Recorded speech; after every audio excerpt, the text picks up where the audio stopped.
a wide shot of a dark, eerie forest at dusk, with a rusted, towering railway trestle looming ominously in the background. Mist creeps along the forest floor, and the sky above is fading to deep shades of purple and orange. The trestle's rusty beams stretch high, disappearing into the fog, while the forest below is dense, twisted, and unwelcoming. The mood is foreboding, with the atmosphere thick with tension, as if something dangerous lurks just out of sight.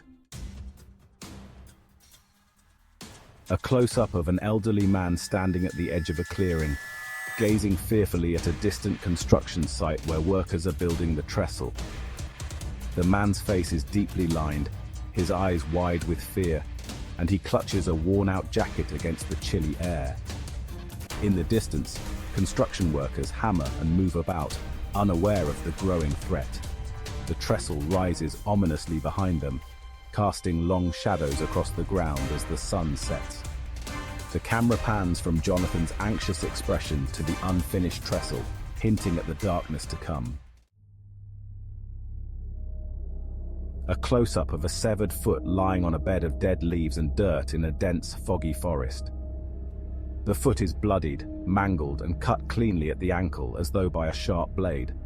The surrounding forest is dark and oppressive, with gnarled trees towering overhead, their branches intertwining like skeletal fingers.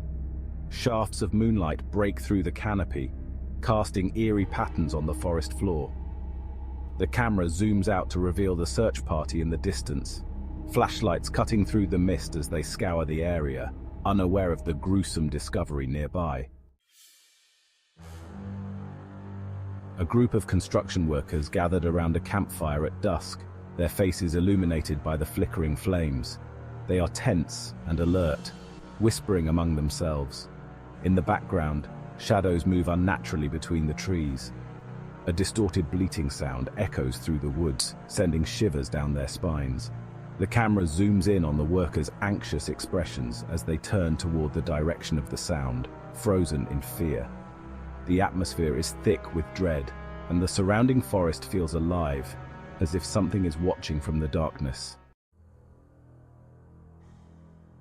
A narrow, deserted road at night, shrouded in darkness, with a dimly lit car speeding down it.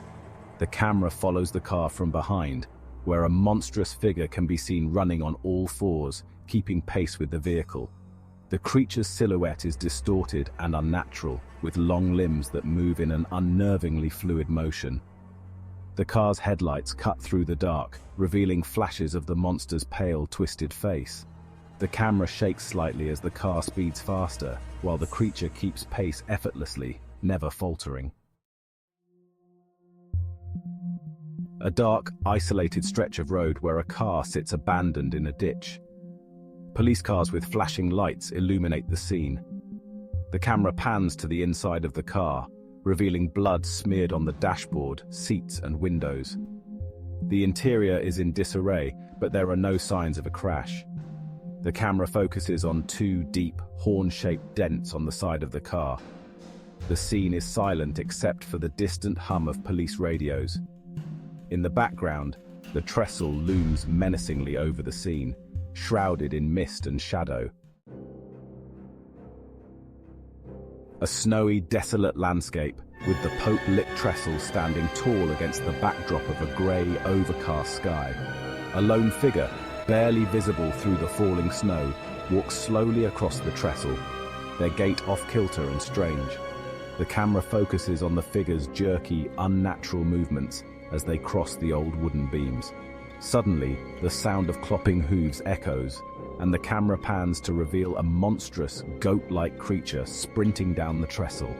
Its large, twisted horns gleam in the cold light, and its eyes glow with a terrifying, predatory hunger. Snow swirls around the figure as it moves in pursuit, creating a stark contrast between the white landscape and the dark, grotesque monster. A close-up of a large, rusted axe half buried in the muddy ground beneath the trestle. The blade is covered in dark stains, dried blood crusted along its edges. The surrounding area is littered with debris and decaying leaves. The camera zooms in on the axe, focusing on the dried blood and the aged, corroded handle. In the distance, the old railway trestle looms, half obscured by thick fog, its rusted beams creaking ominously in the wind. The atmosphere is thick with an eerie silence, broken only by the distant sound of wind rustling through the trees. A wide shot of the dark, mist-filled forest surrounding the Pope-lit trestle. The camera moves slowly through the trees, capturing the twisted branches and dense fog that hangs in the air. The trestle looms in the distance, its rusty frame silhouetted against the dark sky. The camera pans upwards, revealing the trestle disappearing into the fog, as the distant, distorted bleating of a goat echoes eerily through the woods. The scene fades to black, leaving only the haunting sound of the creature's bleating as it echoes into the darkness.